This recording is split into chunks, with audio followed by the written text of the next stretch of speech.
नमस्कार। स्वागत है आपका शिव शक्ति ब्लॉग में। आज हम पितृपक्ष की उस दिव्य कथा को सुनेंगे जिसे सुनने मात्र से सारे पितृदोष समाप्त हो जाते हैं, सभी पाप धुल जाते हैं, कष्ट मिट जाते हैं, सुख समृद्धि आती है, धन की वर्षा होती है और संतान सुख मिलता है। तो आइए सुनते हैं उस दिव्य कथा को। एक समय की बात है, गंगा के तट पर एक ब्राह्मण परिवार रहता था। उस ब्राह्मण के माता पिता का देहांत हो चुका था।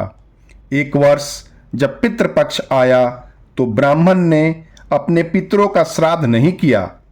श्राद्ध का समय बीत जाने के बाद उसके पितरों की आत्माएं यमराज के दूतों के साथ पितृलोक से भूखी प्यासी ही वापस चली गईं। वे बहुत दुखी थे। यमराज ने पितरों से कहा, हे पितरों, यह सृष्टि का नियम है कि जब तक वंशज श्राद्ध और तर्पण से अपने पितरों को तृप्त नहीं करते तब तक उन्हें जीवन में सुख समृद्धि नहीं मिलती।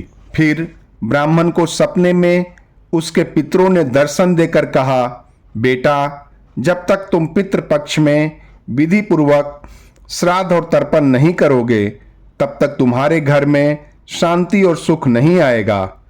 अगले वर्ष ब्राह्मण ने पितृपक्ष में श्रद्धा से श्राद्ध, तर्पण और ब्राह्मण को भोज कराया। तब उसके पितर तृप्त होकर उसे आशीर्वाद देने लगे और उसके घर में सुख समृद्धि लौट आई। आप सबको यह मालूम होना चाहिए कि पितृपक्ष को धार्मिक रूप से काफी महत्वपूर्ण माना जाता है।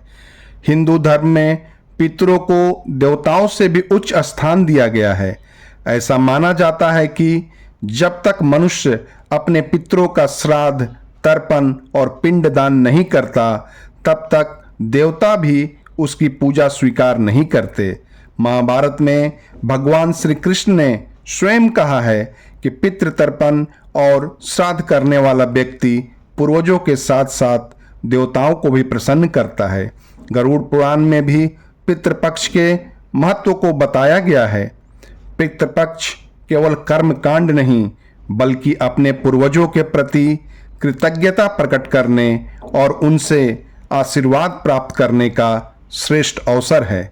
इसलिए हमें पितृपक्ष में श्राद्ध और तर्पण अवश्य करना चाहिए एवं पितृपक्ष कथा को जरूर सुनना चाहिए।